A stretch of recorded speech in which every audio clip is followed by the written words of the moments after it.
E allora ci racconti un po' perché avete portato qui le ragazze 16 curiose e qual è anche secondo voi il messaggio che porteranno poi una volta tornate a casa?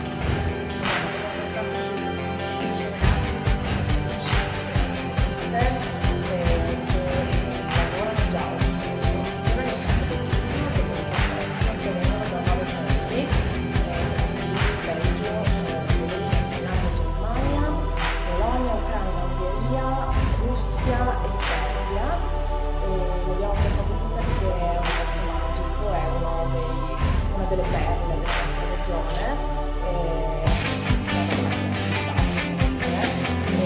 di solito così si sentono molto. Quali sono le altre tappe? Perché non solo Spilimbergo, vero? No, le ragazze hanno già visitato Aquileia, Grado e sono state via Civile e visiteranno anche Trieste, il Caravaggio, Venezia al Foglio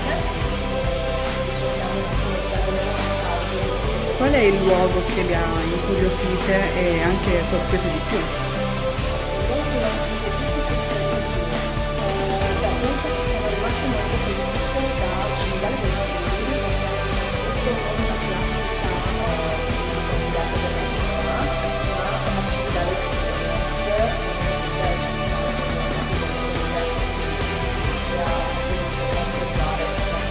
Invece secondo lei qual è la terra del territorio che noi dimentichiamo anche, così dalla quotidianità?